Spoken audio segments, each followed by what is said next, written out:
The easternKicks podcast is brought to you in association with Guelo Beer. Use discount code EK10 at guelobeer.co.uk or guelobeer.com and get 10% off your order every time.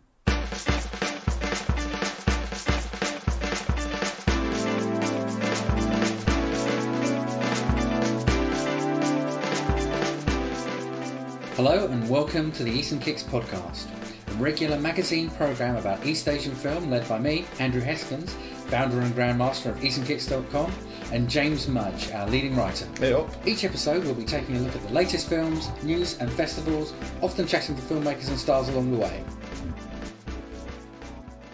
Welcome to our latest show. This time our hearts have been turned black as Squid Ink, as we look at a certain streaming series that has taken the world by storm and put it in context with some other similar films and programmes you might want to try. James also has a few other picks from across the streaming networks to check out. Yeah. But firstly, let's get on to that important question. What are you drinking this episode, James? Oh, I'm very happy to say we're back on the old Guelo beer again, very generously provided. Got a nice Isn't little... it? It's great. It is. Nice little selection of some pale ales, IPAs, whatnot, everything. Yeah, you've got the East and West Pale Ale. East-West, yeah, got one. The Tropical Lager. Session IPA, which is a good one. Yeah, all very decent percentages too. Yes. It's Titman's beer. So yeah, that's... Titman. I think we'll both be swigging down a few of these during the episode. We will indeed. Mine's already open. I couldn't wait, sorry.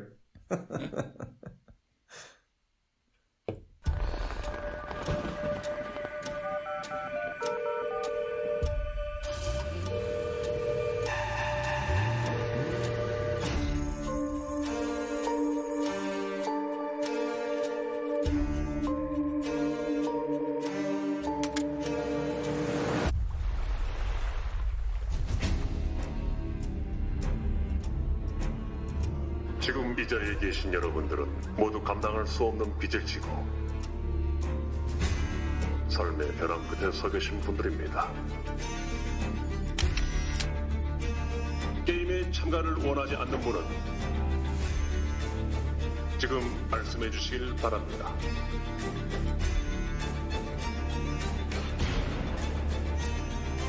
무궁화 꽃이 피었습니다입니다. 그 옛날에 어릴 때 하던 거 말이야?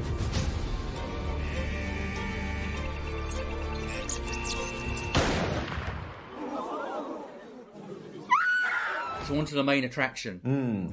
Yes, we are indeed talking about that certain programme that has taken the world by storm. Undeniably, to see and we'll come on to this in a bit more detail, but to see a Korean TV, streaming programme just everywhere on the BBC News. Daily Mail. Daily Mail, even it's better.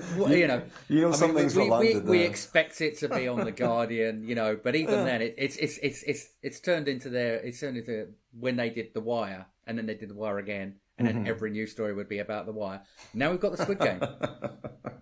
No, absolutely, and it's interesting because it's been out for a little bit, and it's still this sort of sustained and growing interest in it in the media here. So we'll see how long that lasts. But yeah, it's everywhere. Within 10 days, it was number one in pretty much every territory, with very few exceptions. On the Netflix. I saw some figures today saying it's up to 111 million. It's probably even more than that now of viewers have seen it across the world. And those are the legitimate viewers. So exactly. I mean, for our two viewers who haven't seen the Squid Game yet. Boom, boom. What can we say about the plot line? After you. You're a bigger fan than I, so I'll let you summarise the plot. Very briefly, it's about some various people from various walks of life, various ages, who are really down on their luck. They need money bad, and they get invited to this place to make some money, and there is sort of 46 billion won to be had. What they don't realise quite at the beginning is that in order to win that, you have to beat everybody else, and that means that those other people die. It's a death game. It is a death game. And that's... I think that's pretty much the plot line, isn't it? So it kind of it's 9 episodes, varying lengths from about 40 minutes, from just over 30 minutes to about 50 minutes. So it's quite a nice size if you want to stream it all. And just kind of do it in a couple of lots, and it's actually probably equivalent to about 3.5 Korean movies, maybe. It depends, maybe 2. It depends on the director, But yeah, it's a lot more consumable than a lot of other K-dramas, which stretch to, very long series, like 20-something episodes and everything. So I think it is, we'll talk a bit more about the pacing and the narrative and stuff, but just in terms of the length and number of episodes, it's not like a daunting prospect for the average viewer. And I have, it's one of those times where a lot of people I know who, to be honest, wouldn't watch any of that fancy foreign rubbish. They're watching, whether they're watching it dubbed or not, I can't say. But, I think lots of people are watching this who wouldn't normally watch something, foreign language or anything. Yeah. So it is interesting that they have got their English dub on there, which... it doesn't happen to every Netflix foreign series, but obviously there's been a bit of investment to push it, so that those that have the trouble with that 1-inch barrier can leap over it unrestricted. That's true. That's true. So and that's one of the many reasons, I guess, where it has, why it has taken the world, as you say, by storm and everything. And it's, we'll talk about how it's made and everything, but it's pretty interesting.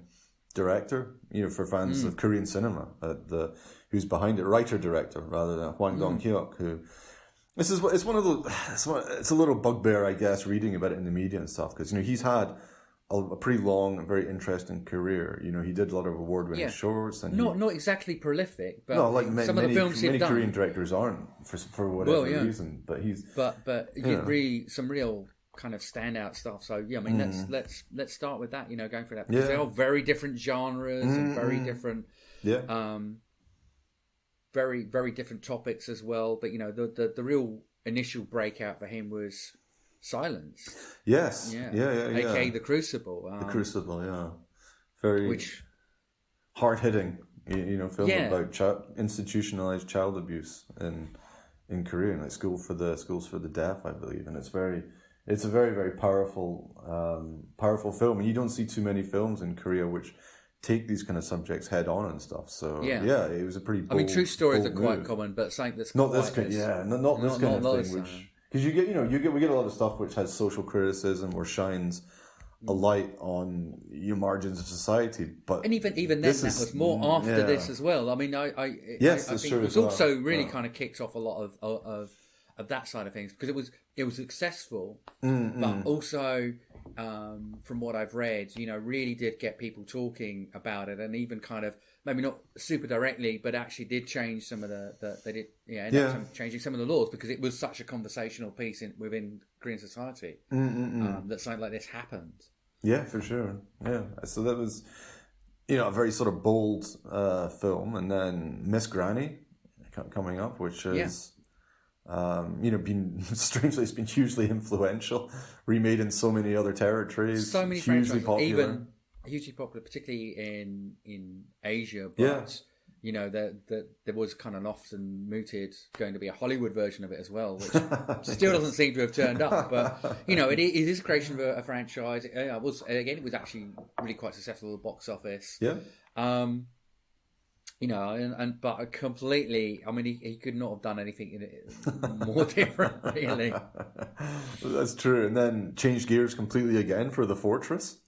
Sort of Korean historical, not drama, action, war type film, everything with the all-star cast, which again was a pretty good example of the form, which is, so many of these films and stuff. And that was one of the better examples, I think. Again, successful. Again, played a lot of festivals around the world. So he's had, he's had a lot of success. And I think this is one of the, cycling back to a couple of minutes ago, so it's kind of a bugbear. One of the headlines about Squid Game, I keep reading and stuff, is how, he was trying to get it made since 2008. and he sold a laptop once, for like $600 or something to help.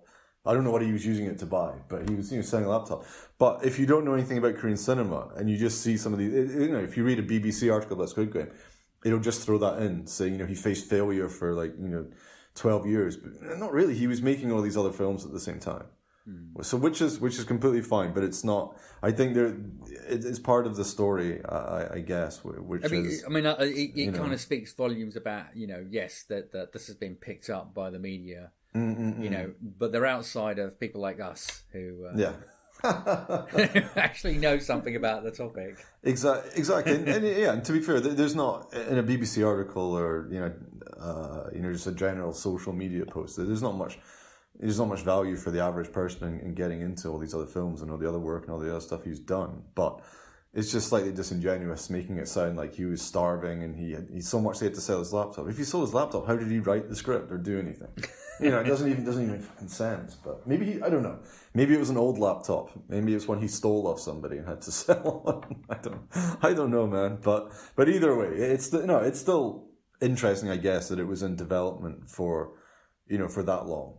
And everything, or at least in his mind, for that long and getting. So sure, he said it was rejected due to the content and it being quite violent and everything, and they just didn't think it was a story people wanted to hear. And I guess now, with Netflix and everything on the scene, Netflix investing very heavily in Korean content, actually creating original content rather than just buying it. It was just a great time for it. I mean, he's obviously a director who's got a lot of commercial appeal. He studied in the US for one of his film degrees, and his other films have been internationally successful. So, following on from things like Kingdom and everything else being a hit, it was a pretty, it's a pretty good time for Squid Game, I guess. With more, obviously with the COVID and everything, more and more people staying at home and watching stuff.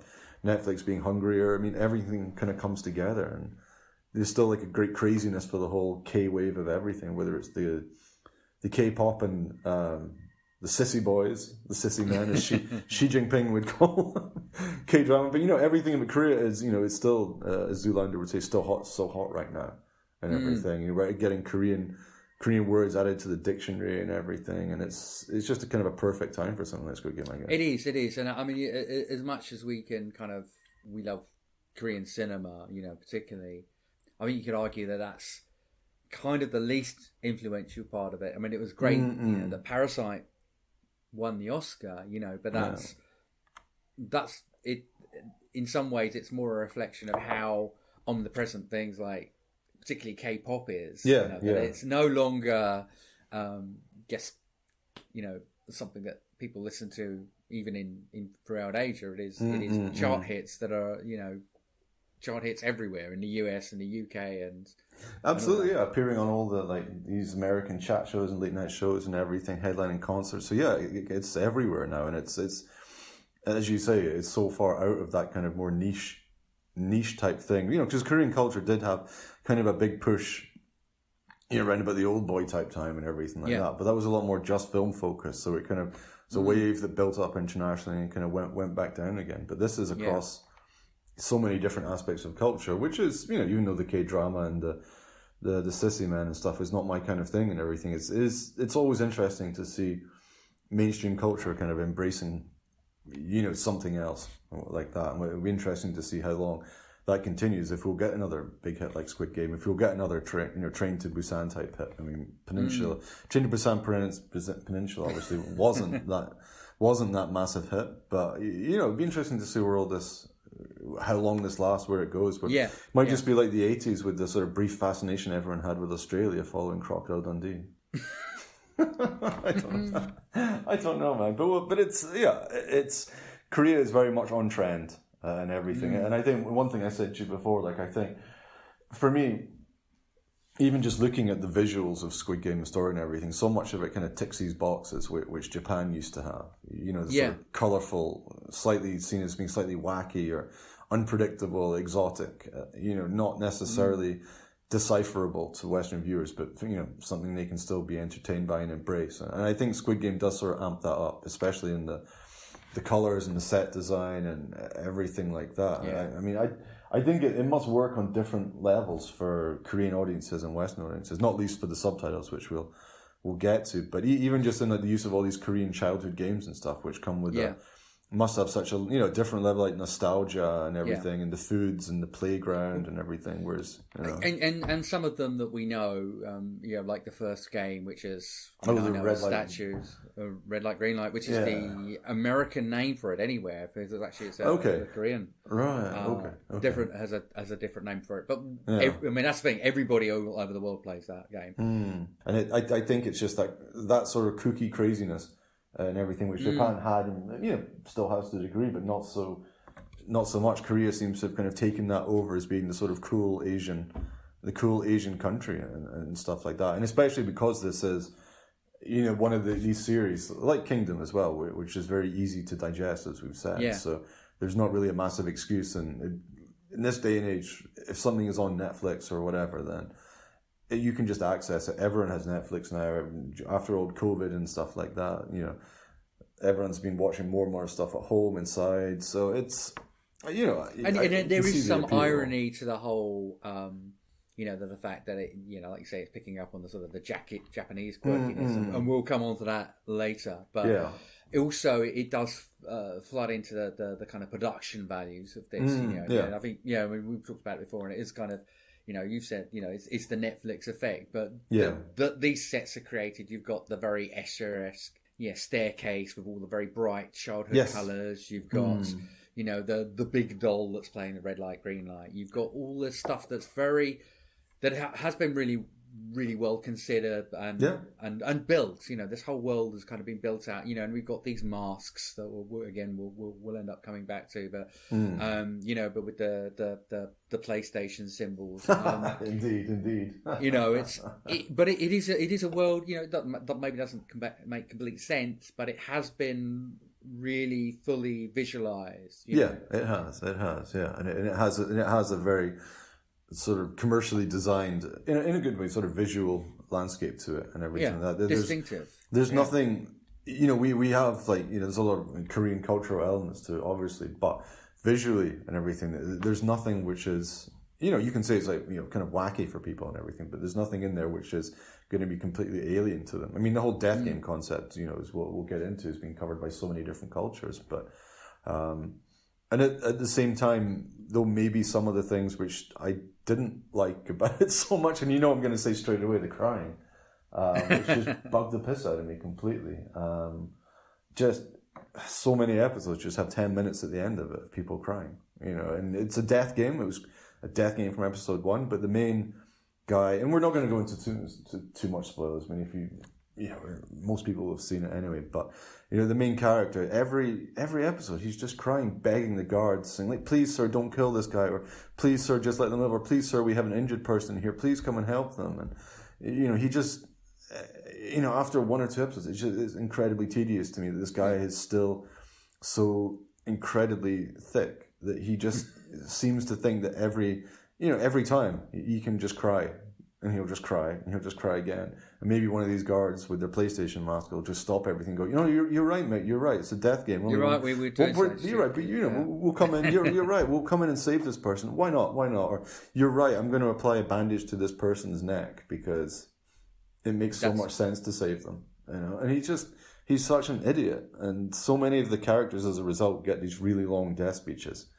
While other people just die off in it, and maybe that is just the, as we know, we get that in a lot of Korean films, so it is something different, which is fair enough. But I'm kind of interested, I guess. That's not something which seems to bother most of the people, watching this, the sort of general audience people watching this. People I know, like say, who wouldn't ever watch a Korean film or don't do anything like that. I don't hear anyone criticizing the show for that.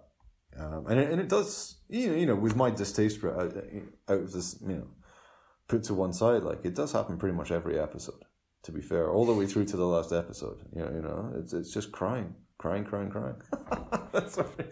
As you can tell, it does annoy me.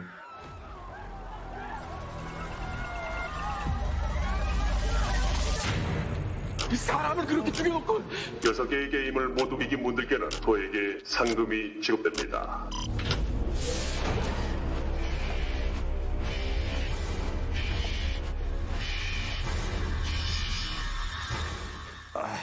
Yeah, that was a problem I had with it, and the pacing as well. Yeah, it's very. I think the pacing is completely off for a lot of it.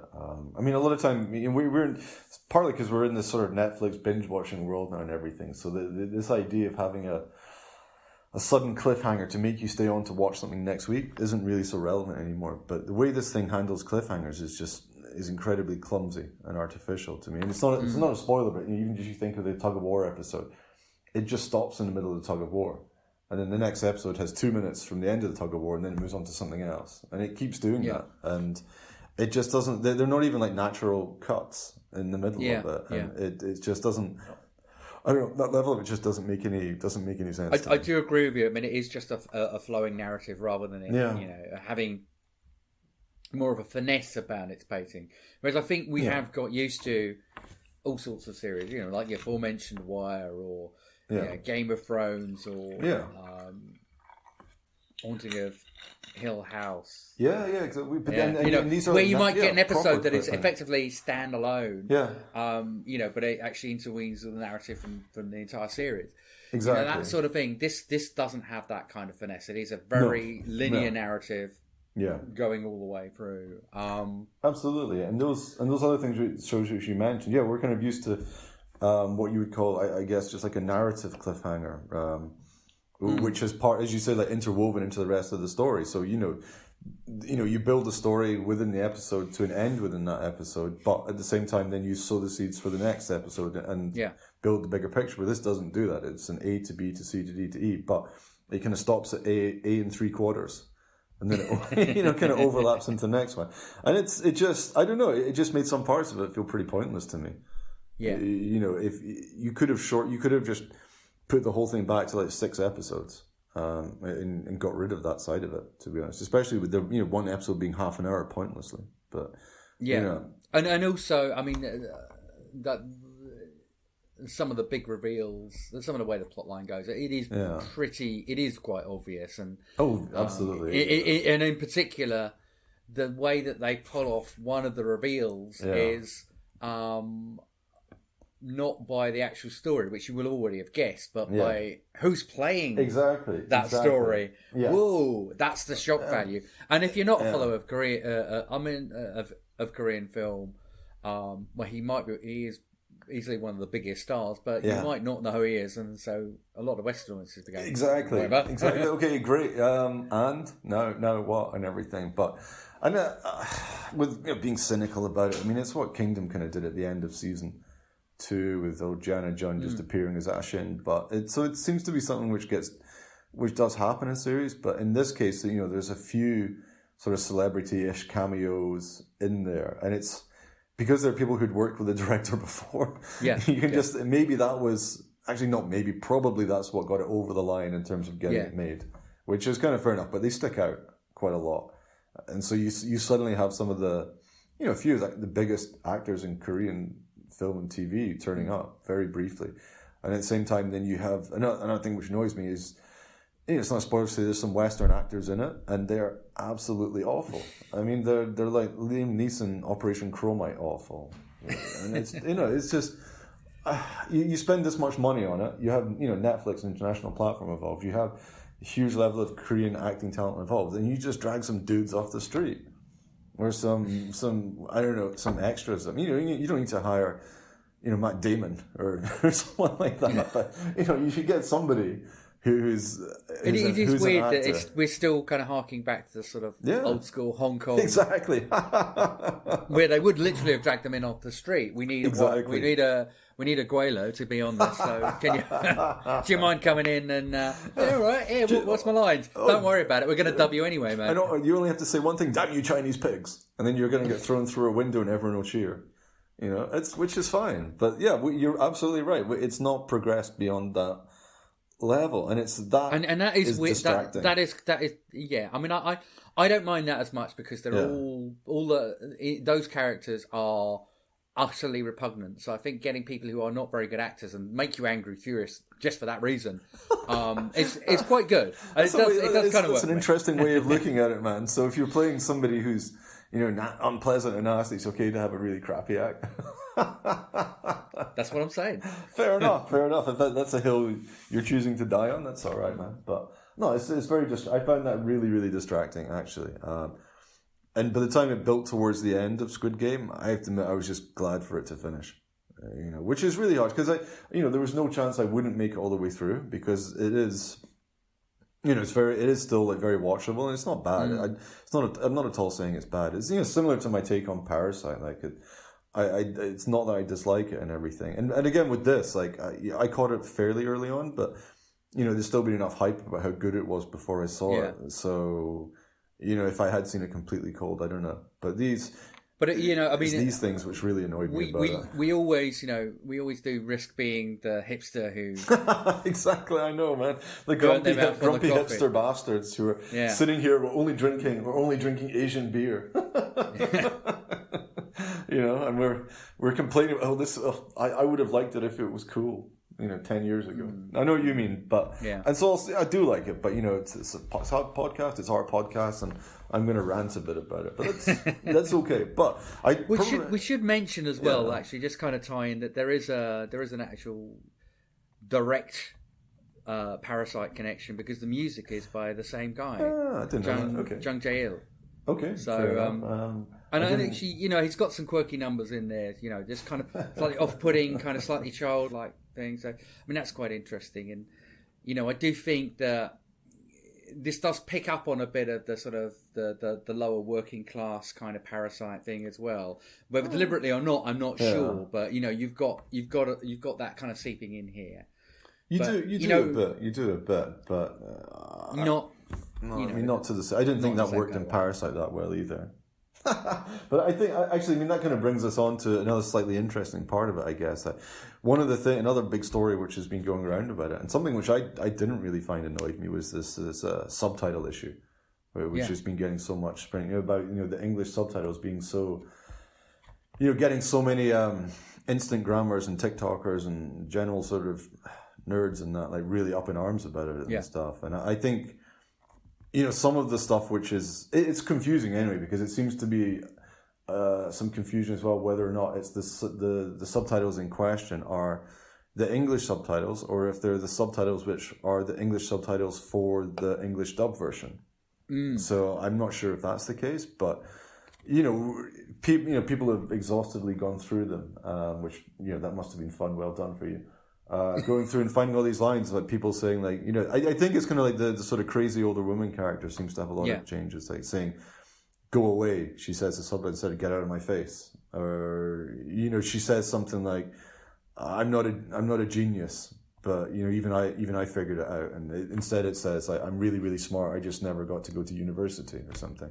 So there's definitely more nuance to it and everything like that, and I guess it does deepen the social commentary, but. I just don't think it changes the plot at all, and I don't think most Western. This is a mass consumption series on Netflix. I don't think most people, especially Western people watching it, are going to care or be aware of this. They just want to see the next person die in a wacky, colorful game. So I don't think it really. I don't think it really matters too much, and I think it really. Having worked on some subtitling myself, there's a huge difference between translation and subtitling, right? Yeah.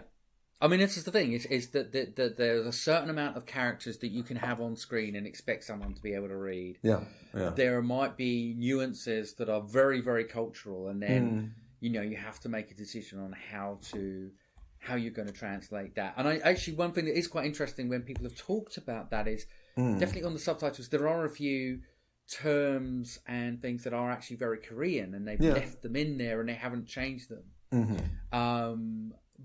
But it always is going to be a compromise because you've got that fixed character length, that fixed amount of text that you can expect somebody to read while it's on screen, or you're going to have a very big subtitle, and then that's it's not going to be a 1-inch barrier. It's going to be 4 or 5 inch, 5 inch, which people would complain about. Probably even more, which I would complain about even more. It is always a compromise, and we know that there is no perfect answer to that. And there is no way to please everyone, but you get to the best you can from that combination of completely agree with you, and it's certainly not as bad or changing as stuff like as we've seen some Hong Kong stuff where they've gone for localization, so they've taken localization to mean okay, they're speaking a bit of slang in Hong Kong, so we're doing this, I don't know, probably for an American audience. So we'll have a lawyer saying, yo, yo, yo, what's up, dog? And like, nah, that's probably, it's slightly offensive, and it's also just no. So it's not that kind of level bad and stuff. But again, like the thing of him selling his laptop or whatever, it's just, you get the headline soundbite. So some people then start thinking, oh, I haven't seen the same story, or I've seen a completely different show or anything. And it's definitely not that extreme. And I don't think this is relevant for most people watching it. You can't subtitle the crying anyway. They're just crying. It's not, so made no difference to me, man. I mean, which makes it even, better than actually I think some of the lines that come across are actually really solid in there. Some of the scripting is really solid. And the thing that takes it over the line is, apart from the Western actors, the acting is really, really solid. That's true. Really That's good. true. Absolutely. For a streaming series, I keep wanting to say TV. You can't really say that. No, we're too old to start saying streaming. We're too old to know the difference. It's TV. But we watch it on a TV. It's a series. But it is really good. I mean, you've got even from the lead star Lee Jung-jae, who is an incredibly annoying character who just makes you furious because he's always doing the most stupid things. But I think what's great about that is it's a very unusual role for him. He's a man. He's a guy who he turned to acting in the late 90s and really had his breakthrough in the film An Affair, which he's great in. Right. Yeah. Il Maire as well. Didn't like it, but yeah. But there was the remake with Keanu. Keanu and Sandra Bullock. I'm just guessing. Yeah. I'm actually just guessing it's Sandra Bullock because it was that era, the Sandra Bullock era. I think that's absolutely 100% right. And it appeared in the remake of The Housemaid. Which he was very good in, but also always playing a very upper class kind of very polished role. So he does actually. That he quite convincingly plays this real loser, plus actually, despite it all, makes you reasonably sympathetic to him, even though he really just doesn't seem to get the rules of the game. Is a feat in itself. It's a death game. Couldn't be more simple. The rules, and it didn't make me sympathetic towards me. I just wanted to, throw him off a bridge or do something to him. But you're right. The acting across the board is good, and it's obviously the actress who's been making more of the headlines as well and everything for him. Which I think is right. I mean, she's. I mean, like Lee Jung-jae, was a model. You've got Jung Ho-yeon, who this is her first acting role. She is a model. I think very successful model in South Korea. And she really makes a good job of that. She's good. Absolutely. This is going to be massive for her. Yeah. We've got lots of so many other names that are in there. We'll leave the cameos out, although many people will have already know who those are. They will. They're everywhere online without any spoilers. Which But another person to pull out is Wee Ha-jun, who makes is one of the leading players in that in Midnight, the serial killer film that I don't know, maybe Netflix and things, maybe this will start getting more love for Midnight because his role in Midnight is. And do check out the easternKicks review. But he's fantastic. He's a cackling psychopath with a bizarre set of skills, and it seems to be able to just run constantly. And has switch disguises at the drop of a hat into like a businessman who's still carrying around a bag of rusty, bloody knives and everything. I do love Midnight very much, and he's good in this as well. He's good in this. It's not such a great role. It's a bit of a weird one because it's pointless. I would say that this plot line, unless something comes out of it, for the what was allegedly unplanned next season, honestly, bound to happen now, and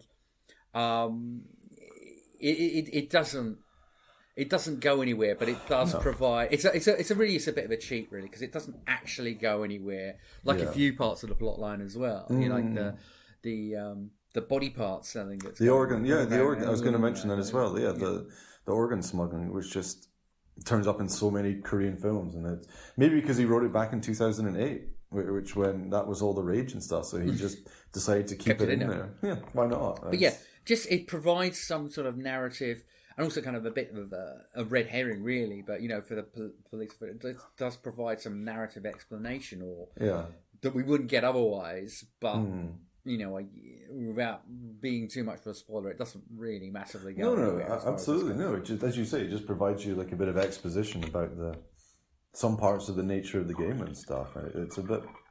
Well, it's not offensive, but it's just pointless in that respect. But I don't know. But the acting is good, and that's another reason why people like it. Obviously, especially why it's become popular around the world. Because a lot of the people who are in it, especially the cameos, are sort of worldwide stars. But all this, as well as the subtitles, there's been other issues. Right, quite amusingly, we should popped up like the phone number issue. And everything, or some poor business was getting non-stop calls from it, and so they said Netflix offered them something like £600 or something as compensation. Is that true? I don't know. I don't know how it was resolved in the end, but I think they ended up editing it out. But it's just a sign of how much people are obsessing and reading into this. And I think whereas guys, like you said, like we're not those hipsters because I hate hipsters, but I think some other people who've kind of like pushed into like Uber fandom on this one as well, where they're sort of really, really like reading into this and getting into it, which is fair enough, I guess, but it is that kind of show which is, it's both got like a really big commercial general following, but it's got some sort of mad cult following as well now, where some people are obsessing over even the smallest details of it. And obviously, we've had a lot of plagiarism accusations leveled at it rather as well, especially old Mickey's as the God's Will and stuff and other stuff. Which does start with the Japanese version of the same game of statues. Yeah, I mean, it does.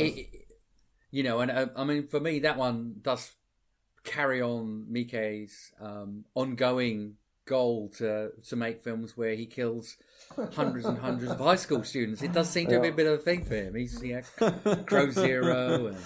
Lesson of the evil and everything. Yeah. So no, I agree. And it's again, for all my criticisms of the Squid Game, like that didn't bother me at all, man. Because there's so many death game stuff out there and everything. And he'd said that when he wrote the thing back in 2008, he was reading Battle Royale. He was reading the manga version of the manga version, everything, and lots of anime. And there's so many of them.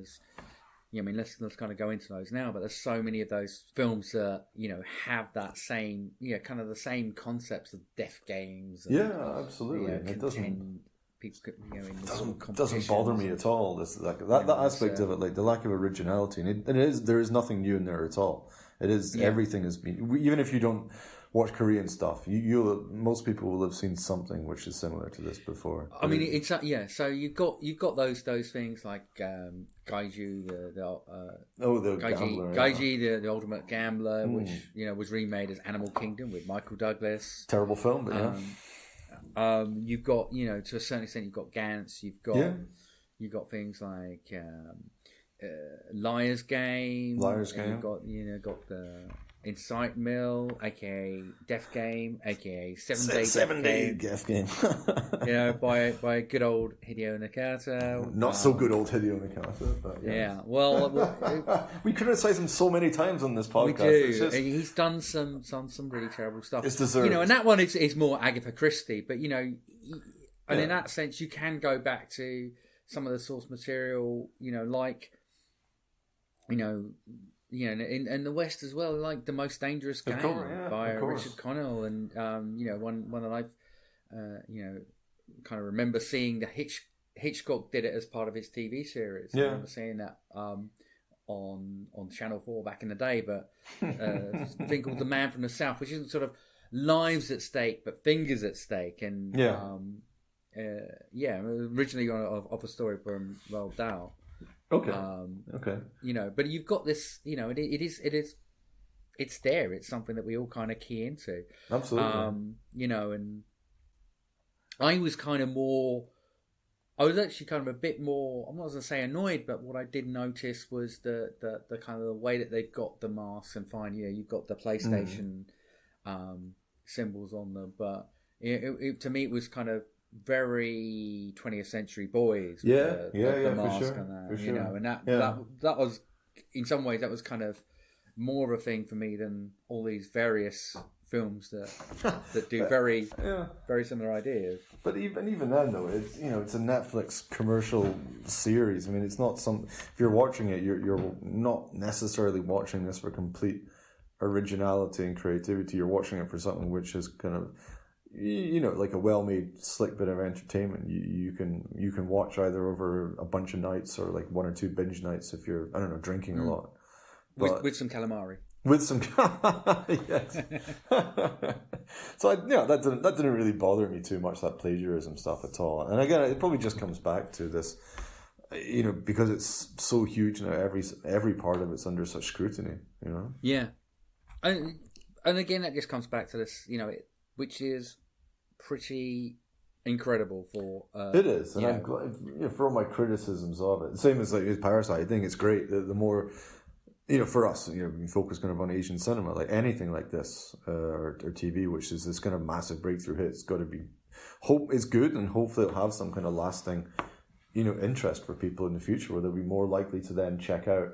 We're going to talk shortly about some of the what to watch next stuff, but in general, hopefully, not hopefully it'll make them listen to some damn K-pop and stuff, but it'll start getting people to watch some good Korean films, other series, which I'm sure there are some good Korean series, and or just stuff from the rest of around Asia and everything. Just generally, widen people's horizons a bit and everything. That's probably too big a goal, but anytime something like this becomes popular, we hope for the best. We hope for the best, and then reality sinks in. Which is fine for that, because then we can sort of retreat back into our hipster bunker then and just be like, we're cool. Oh yes, no one else. Yes, cool.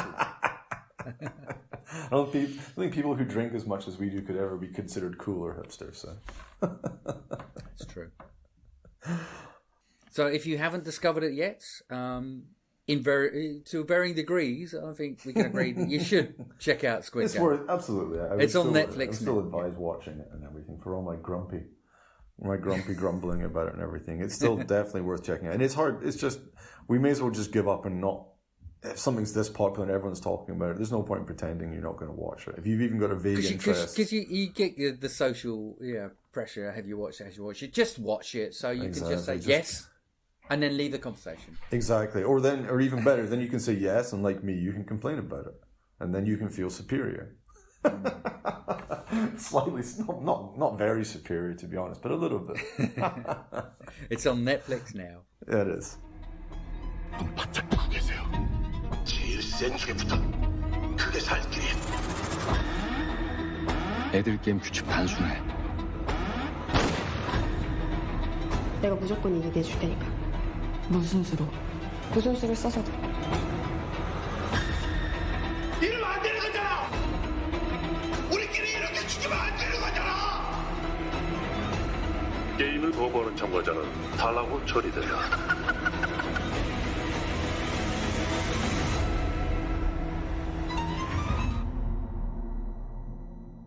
How about a few suggestions on other films that people might want to see in the same kind of genre, as it were? Yeah, for sure. And we're not saying these are plagiarisms, but some films which are kind of similar, like Intacto, the Spanish film from 2001, which from Juan Carlos Fresnadillo.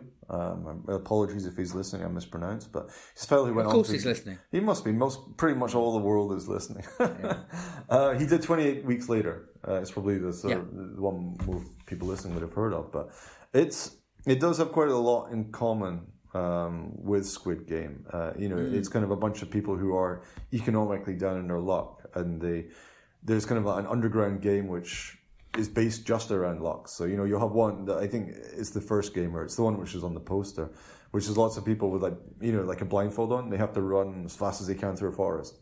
And lots of them end up getting impaled on branches and everything. And it has a bit of a weirder angle whereby there is a kind of a belief. I think Max von Sydow's in it, and he thinks that he can actually absorb the luck from other people. So they try and find the most lucky one who survives, so he can absorb his luck and everything. But it's based around these kind of like slightly weird, random, creative games and scenarios, which obviously Squid Game does. And it was remade in Bollywood as Luck, and I think it was remade in another couple of places. So it's that was a an extremely popular one. And we've talked about the manga stuff, As the God's Will film, a lot of other stuff from Japan, but from the rest of around Asia, I mean, even in Korea itself, there is A Million, which is an earlier Korean one I reviewed, which is it's kind of like a reality murder TV show type thing, or another one called The Game, which is a bit more like Body Swap, but it still involves going through these kind of creative death game type stuff.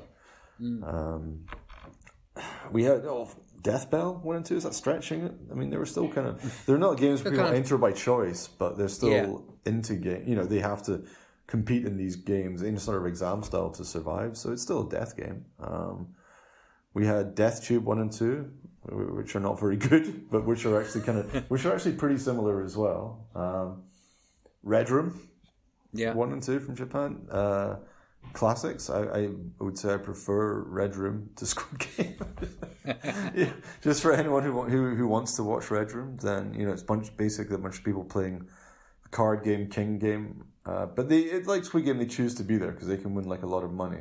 However much the money is depends on the subtitles you're seeing. But again, the subtitles don't really matter too much if they're right or wrong, because whoever wins the game basically gets to do what they want to the other people in the room. And there's a box in the corner with power tools and different stuff. A lot of bodily fluids, but a very good death game type film. And the Thai film, like 13 Beloved, which is, I think is quite similar. It's like one person just going through a series of creative death game challenges, which was remade in the US, not successfully, but that's another pretty good one. So, but yeah, bottom line, there's loads of these films out there, and not going to say plagiarism in any of them, but the death game concept has been around, as you said, since probably well before even Most Dangerous Game, Hounds of Zardoz and everything. But it'll still be around. People will still be making death game films in years to come. So people who are interested in it, plenty of stuff to check out. And we've not even said some of the more popular stuff,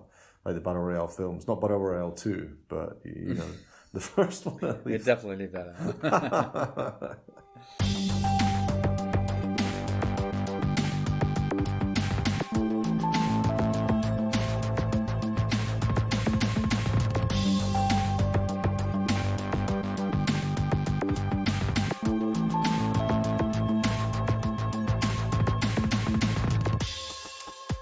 Okay, so now we come to a few easternKicks picks. So, James, what have you got for us? Mixed bag, I have to say. Like, I was really hoping, it's at time of recording anyway, it's coming up to Halloween.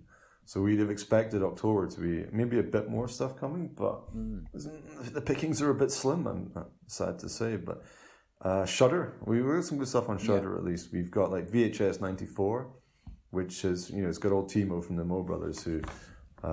May the Devil Take You and everything. And he did co-direct Safe Haven with Gareth Evans of the Raid fame for VHS 2, which I think is still the best VHS segment there's been. But his one is really, really good for VHS 94. I like the film in general because it kind of makes VHS a bit wackier. It's a bit more sort of creature-focused and strange and everything. But his segment, it's a bit sort of Frankenstein's Army type stuff, but it's cyberpunk, very... weird creature creations, and I like found footage. It's incredibly bloody and it's fast moving. So I mean, it's worth checking out in general. But for fans of Timo or the Mo Brothers and stuff, definitely worth checking out his segment of it. But we also have Kiyoshi Kurosawa's Pulse Landing, and we also have The Medium, which I believe you have checked out, and I haven't seen at time of speaking. I have indeed, and I mean it comes with a really good pedigree. So the screenplay and the production is from Na Hong-jin, who people will know for The Yellow Sea, yes, for The Wailing, and for The Chaser, yes, and it's directed by Banjong Pisanthan-kan. Good try. We gave it a try. Who is known for Shutter, which was definitely the kind of the breakthrough Thai horror, and kind of spiraled into quite a Thai horror scene. And this is a Thai horror film, and we are on similar ground to The Wailing. So we have it is a mockumentary style, and we are following a medium who believes her niece is, could be next in line for receiving this spirit that she has, and it seems to be a family tradition. And then it turns out that maybe it's not, that this spirit isn't a good spirit at all. Maybe there's something worse coming on. That is a surprise. แต่ถ้าหากว่าญาอยากมาเข้ามาเที่ยมมันอีหลีมึงเฮ็ดจังไดเอาฮู้แม่นบ่ว่ามันคือ สภาพอีมิงตอนนี้นะก็คือยังกับรถที่เสียบกุญแจคาไว้ไผสิขับไปไสก็ได้ เราเป็นหยังมันคือต้องเป็นไอ้มิ่ง ทุกอย่างมันถูกกำหนดไว้แล้ว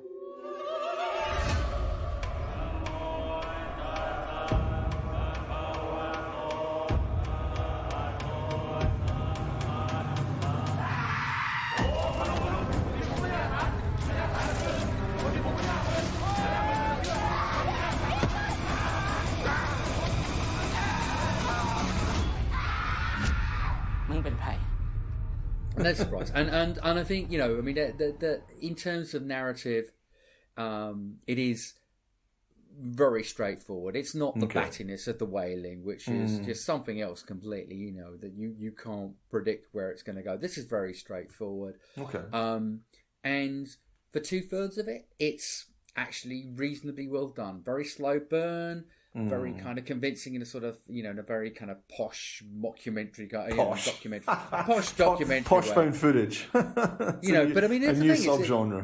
Well, you know, but I mean, found footage and mockumentaries aren't really necessarily the same thing. You know, we don't. True, it's not. It's true. You know, I think that there is inherently there's a bit of a difference between the Blair Witch projects and Noroi the Curse, which is a classic. That's a classic. Both classics. You know, to something that is a very well, you know, that is on the surface a very well produced documentary. You know, even I'd say, and that's one of the problems. That's one of the major problem with it is that in the last act, it just goes, okay, fine, let's throw caution to the wind. We're just going to go batshit crazy. It goes very paranormal activity, and then the film crew follow a ritual to kind of to exorcism, and surprise, surprise, it all goes really horrifically wrong.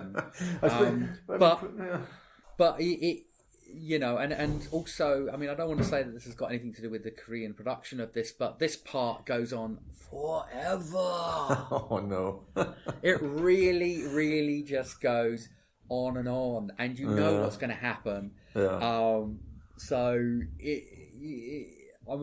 without wanting to give any spoilers to the people out there, but, you know, it could have been done in 5 minutes and could have been really, really effective as just going batshit crazy for that sort of time, and then and just drop the mic. But instead, it goes on for you know, best part of half an hour. That's not. How long is it in general? Is it a 2 hour job? It's 2 hours 10. Unheimlich. Das ist unnatürlich. I can't.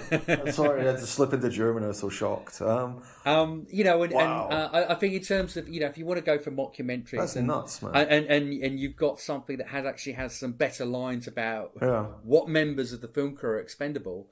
Do what we do in the shadows. Don't bother. Well, no doubt, man. I mean, that's a, you know, always going to be a step above. But I mean, because it's on Shudder, so I'm gonna watch it. It lands very, very soon, so I will see it. But 2 hours 10.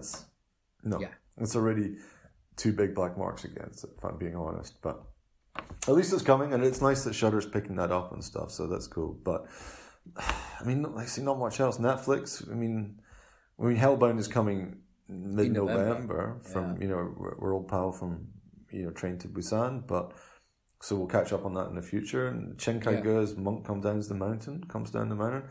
Not sure why that's being added or why anyone's going to want to watch it, but it is. I think there's a few. I mean, there are some more Korean TV series that are coming onto Netflix as well. There are. I mean, I don't. You know, it's just like at the time of recording it, within a few days, there's at least another one arriving. So I mean, we'll see if any of these have the kind of. That's true. Yeah, kind of tick the boxes that will get more of an audience now. Yeah, that's true. And I do have to cycle back. I mean, one we didn't mention before, actually, that Alice in Borderland, which is another which is supposedly very similar to the Squid Game, which came, you know, it's landed a while ago and we mentioned it before, but I still haven't watched it. So having seen. And Squid again, Game, it is another death game. In this one, it's more unrelenting. I mean, I've only watched the first episode, so it starts in a much smaller scale where these basically these three friends end up in what seems like an alternative reality where they're in one of the busiest, most iconic districts in Tokyo, and suddenly there are no people there. So and having to work out these games, and it's all a bit kind of logical, kind of. Luckily, one of them is a gamer, so he's really good at kind of figuring stuff out. That sounds very Gantz, But... Yeah, and so we'll see how it kind of develops from there. But yes, it is a very similar concept, and it has been out for. I mean, it has been out for quite a long time now. Definitely. Yeah, quite a few months. But unsurprisingly, it's kind of raising up the Netflix scores as people try and check it out, searching for the next Squid Game. Exactly, or just so they can watch it and say that's better than the Squid Game. But that's it for Netflix. Amazon, they've updated the apps, even harder to find stuff now. There is lots and lots of Korean stuff sort of appearing on there. I mean, not really horrors, unfortunately, for October, but sci-fi called Fallen, which I missed when it came out. It seemed online it's variously listed as 2017, 18, 19 or 20. So I don't know, like sci-fi writer wakes up in a warehouse and has to face her fears. I don't know if I'm going to check it. But there's The Believer, The Witness, Proof of Innocence, the aforementioned Operation Chromite with Liam Neeson not acting. He's about as good as he was in the Star Wars films. It's been on there for a while, I think, hasn't it? Yeah. Well, this is the Amazon roulette. It might well have been on there for 5 or 6 years. And by time of recording, it might not be on there. Yeah, so you should have looked at it 5 seconds ago. Oh no, what were you doing? There's a ghost film called Ghost Walk on there versus an indie one, like female director, female perspective, which actually sounds pretty interesting, which I do remember at playing festivals. I mean, this is going back a good 3 years, so I haven't seen that, so I may check it out. I might forget about it. And there's a bunch of martial arts stuff, which could well be dubbed or crappy quality. Iron Monkey 2, Once Upon a China 4 and 5, and Born to Defense, the strangely titled director debut from Jet Li from 1986, which I've never seen, and it doesn't sound great, but it's there.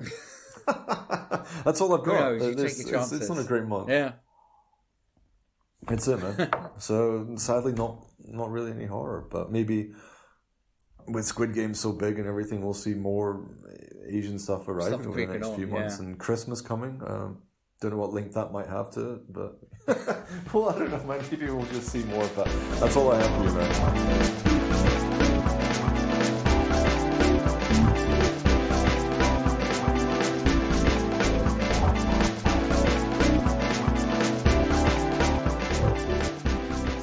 That's it for now. Don't forget you can find all of our previous episodes on Apple, Amazon Music, Spotify, Google, or wherever you get your podcasts. Subscribe and you'll never miss an episode. But for now, cheers. Here's to it.